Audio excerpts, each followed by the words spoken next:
नमस्कार. L S मराठीच्या special बुलेटिनमध्ये आपलं स्वागत आहे. पाहूयात काही वेगवान हेडलाईन्स.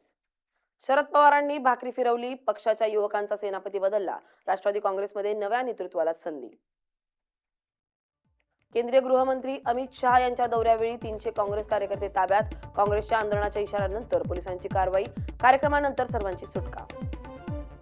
जिम सुरू आहे, कमबॅकची तयारी करतोय. काही क्षेत्रातील माझं वजनही कमी झालं होतं, मात्र येणारा काळ आपलाच, धनंजय मुंडेंचे राजकीय पुनरागमनाचे संकेत. कात्रज डेअरीनं दूध खरेदीवर वाढवले दर, गाईच्या दुधाच्या खरेदी दरात प्रति लिटर 1 रुपयानं वाढ, शेतकऱ्यांना प्रति लिटर 39 रुपये मिळणार.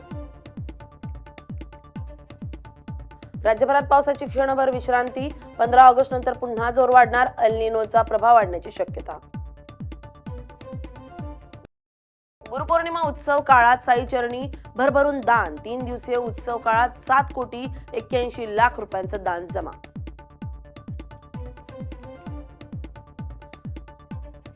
नमस्कार, मी स्नेहल चौधरी. आपण पाहत आहात एल एस मराठी. पाहूयात आता काही सविस्तर बातम्या. शरद पवारांनी भाकरी फिरवली, पक्षाच्या युवकांचा सेनापती बदललाय, राष्ट्रवादी काँग्रेसमध्ये नव्या नेतृत्वाला संधी मिळतीये. विद्यार्थी अध्यक्षपदी सुशील बेर्डे यांची नियुक्ती कुठेतरी करण्यात आली आहे. युवक शहर प्रदेशाध्यक्षपदी विशाल वाकडकर यांची वर्णी लागली. राष्ट्रवादी काँग्रेस शरदचंद्र पवार पक्षासंदर्भात एक महत्वाची बातमी समोर आली आहे. पक्षाचे ज्येष्ठ नेते शरद पवारांकडून पक्षात महत्वाचे फेरबदल करण्यात आले. पक्षाचे युवकाचे अध्यक्ष मेहबूब शेख आणि विद्यार्थ्यांचे अध्यक्ष सुनील गव्हाणे यांचा कार्यकाळ संपुष्टात आल्यानंतर त्यांच्या जागी पक्षाच्या नव्या नियुक्त्या करण्यात आल्या. विद्यार्थी अध्यक्षपदी सुशील बेर्डे यांची प्रदेशाध्यक्ष शशिकांत शिंदे, पक्षाच्या राष्ट्रीय कार्याध्यक्षा सुप्रिया सुळे यांच्या उपस्थितीत नियुक्ती करण्यात आली आहे. तर पक्षाच्या युवक अध्यक्षपदात विभागणी करून एक ग्रामीण आणि एक शहरी युवक अध्यक्ष नेमण्याचा पक्षांकडून निर्णय घेण्यात आलाय. युवकाच्या शहरासाठीच्या प्रदेशाध्यक्षपदी विशाल वाकडकर यांची नियुक्ती करण्यात आली आहे.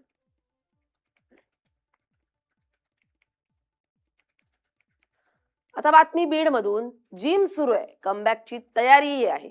धनंजय मुंडेंचे सूचक संकेत शारीरिकच नाही तर राजकीय वजनही कमी झालंय. येणारा काळ आपलाच म्हणत जिमवर भर देण्यात आलाय. मुंडेंच्या वक्तव्यावरून राजकीय पुनरागमनाचे संकेत कुठेतरी दिसतात. बीडमध्ये माजी मंत्री तथा आमदार धनंजय मुंडे यांच्या एका विधानाची जोरदार राजकीय चर्चा रंगली आहे. परळी येथे एका जिम आणि न्यूट्रिशन सेंटरच्या उद्घाटनावेळी बोलताना मुंडे यांनी मी बऱ्यापैकी वजन कमी केलंय, तसेच काही क्षेत्रातील माझं वजनही कमी झालं होतं, मात्र येणारा काळ आपलाच आहे, त्यामुळे फिट राहण्यासाठी आता नियमित जिम करतोय, असं सूचक वक्तव्य केलं. एवढंच नाही तर लवकरच एका कार्यक्रमात शर्ट काढून माझी तब्येत दाखवणार, असंही ते मिश्किलपणे म्हणाले. मुंडेंच्या या वक्तव्यातून राजकीय पुनरागमनाचे संकेत आहेत का, याची आता चर्चा रंगली आहे. मी स्वतः जिम करतोय, बऱ्यापैकी मी स्वतः वजन माझं कमी केलंय. असंही सर्व क्षेत्रातलं आपलं वजन कमी झालं होतं,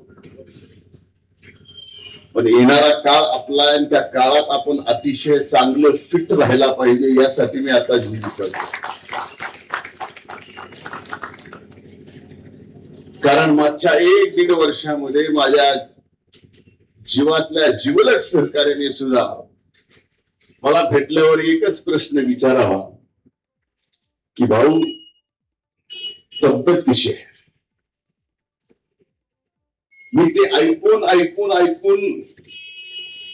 एवढं परेशान झालो होतो की मी म्हटलं आता आपण आपला चमत्कार दाखवावा लागेल. जिम करतोय, कामाच्या व्यापामुळे कधीतरी कमी जास्त होत आहे, पण वकील साहेब, एक सभा आपल्याला अशी करायची आहे की ज्या सभेत मी भाषण करणार नाही, तर या वयात सुद्धा आपण शारीरिक किती सदृढ आहेत याच्यासाठी सभेला आलेल्या लोकांना आपलं शर्ट काढून दाखवायचं आहे की माझी तब्येत कशी आहे. तुम्ही विचारलं की माझी तब्येत अशी आहे, एवढं दाखव. आता बातमी रायगडमधून. पक्षश्रेष्ठींनी आदेश दिल्यास उद्याच मंत्रिपदाचा राजीनामा देईल. जनतेची सेवा कधीही थांबणार नाही. मंत्रिपदापेक्षा गोरगरीब जनतेची सेवा मोठी. पक्ष सांगेल त्या क्षणी पदाचा त्याग करण्यास तयार. मी शिवाजी महाराजांच्या पावन भूमीतील मावळा. पक्षाचा आदेश अंतिम, मंत्रिपद सोडायलाही तयार. असं भरत गोगावले म्हणतात. 288 आमदारांमध्ये काम करण्याची संधी हे माझं भाग्य. पदापेक्षा पक्षनिष्ठेला प्राधान्य, सत्तेचा मोह नाही. पक्षश्रेष्ठी सांगतील त्या दिवशी मंत्रिपदाचा राजीनामा देईल. मंत्रिपद तात्पुरतं असतं, जनतेची सेवा ही कायम असते. भरत शेठ गोगावले यांचे हे मोठं वक्तव्य.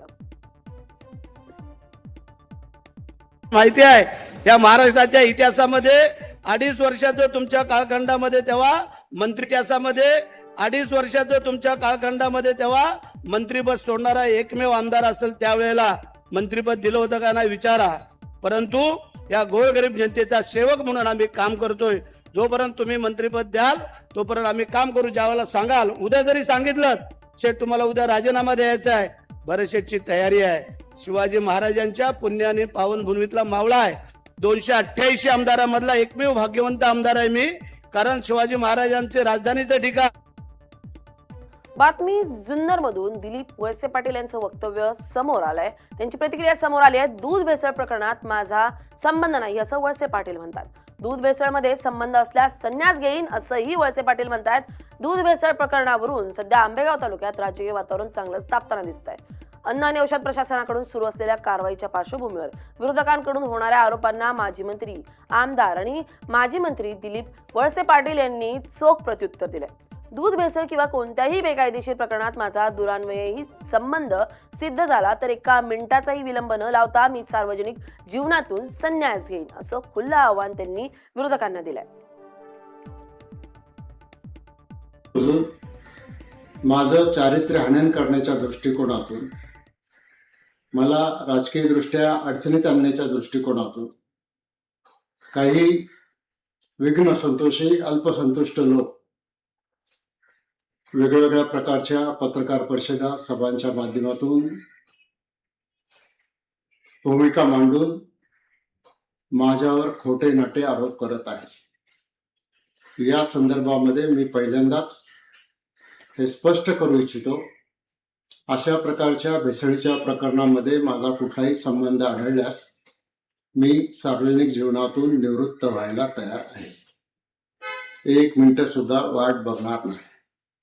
परंतु खोटं नाटं जाणीवपूर्वक कोणाच्या तरी सांगण्यावरून राजकीय फायद्यासाठी करण्याचा प्रयत्न जर कोणी करत असतील तर त्यांना देखील मी या निमित्तानं इशारा देतो की गेले काही दिवस मी मुद्दाम तुमची भूमिका समजून घेत होतो, पण यापुढे तुम्ही असाच तुमचा प्रयत्न चालू ठेवला, माझी बदनामी चालू ठेवली तर निश्चित तुमच्यावर फौजदारी आणि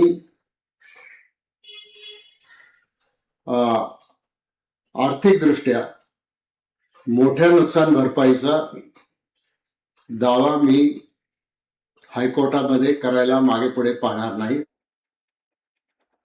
सध्या सगळीकडेच पावसाची बरसात जोरदार सुरू आहे. त्यातच मावळ तालुक्यात मुसळधार पावसानं पुन्हा जोर धरलाय. इंद्रायणी नदीच्या पाणी पातळीत झपाट्यानं वाढ झाली आहे. कुंडमाळा परिसरात संभाव्य धोका लक्षात घेऊन पोलीस आणि महसूल प्रशासनानं कडेकोट बंदोबस्त तैनात करत पर्यटकांना प्रवेश बंदी केली आहे. दुसरीकडे या पावसामुळे भात लागवडीला वेग आल्यानं शेतकरी समाधानी असले तरी नदीकाठ आणि पूरग्रस्त भागात जाणं टाळून प्रशासनाच्या सूचनांचं पालन करण्याचं आवाहन करण्यात आलंय. थेट इंद्रायणी नदीच्या तीरावरून आढावा घेतलाय आमचे प्रतिनिधी आकाश कानापुरम यांनी. पाहूया. 2 दिवसापासून मुसळधार पाऊस चालू आहे. आपण आता जे आहे कुंडमाळा इथे आलेलो आहे. आपण जर पाहायला गेलात तर जे आहे मावळ तालुक्यात वरुण राजाने पुन्हा एकदा रौद्र रूप धारण केले असून गेल्या 2 दिवसांपासून सुरू असलेल्या मुसळधार पावसाचा मोठा फटका जनजीवनाला बसू लागलेला आहे. आपण जर पाहायला गेलात त्यासोबतच जर तर डोंगर दऱ्यांमधून कोसळणाऱ्या पावसामुळे इंद्रायणी नदी दुथडी भरून वाहत असून कुंडमाळा परिसरात नदीच्या पाणी पातळीत झपाट्याने वाढ झाली आहे. गेल्या वर्षी याच परिसरात घडलेल्या दुर्घटनेची पार्श्वभूमी लक्षात घेता प्रशासन यंदा जे आहे कोणत्याही जोखीम घेण्याच्या मनस्थितीत नाही. त्यामुळे जे आहे कुंडमाळा परिसरात तळेगाव दाभाडे पोलीस असो, आंबी MIDC पोलीस आणि महसूल प्रशासनाने जे आहे कडोकट बंदोबस्त तैनात केला असून पर्यटकांना या परिसरात जाण्यास सक्त मनाई करण्यात आली आहे. आकाश कानापुरम, LS मराठी, मावळ. या होत्या काही सविस्तर बातम्या. आता पाहूयात काही विशेष महत्त्वाच्या घडामोडी. केंद्रीय गृहमंत्री अमित शाह यांच्या दौऱ्यावेळी 300 काँग्रेस कार्यकर्त्यांना ताब्यात घेण्यात आल्याची पोलिसांची माहिती. काँग्रेसच्या आंदोलनाच्या इशाऱ्यानंतर पोलिसांची कारवाई. कार्यक्रमानंतर सर्वांची सुटका. रांजणगाव महागणपती मंदिर भाविकांसाठी खुलं.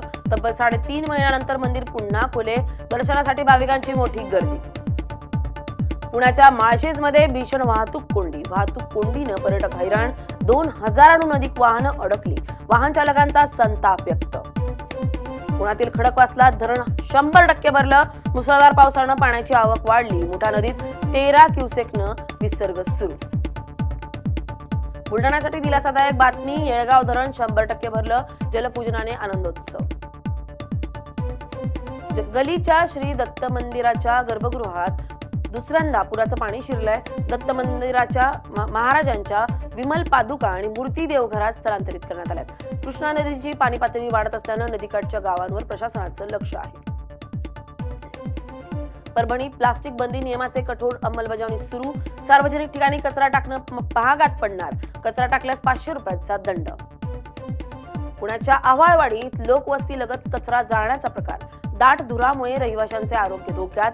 प्रदूषण नियंत्रण मंडळ आणि प्रशासनाकडे कारवाईची मागणी.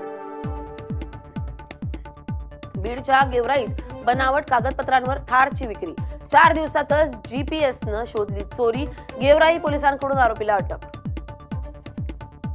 गडचिरोलीच्या भामरागडमध्ये अतिवृष्टीचा शेतीला फटका बसलाय. नदीकाठची पिकं गाळाखाली. शेतकऱ्यांचं मोठं नुकसान. या होत्या काही महत्त्वाच्या घडामोडी. पाहत रहा LS मराठी, सत्याची नवी दिशा.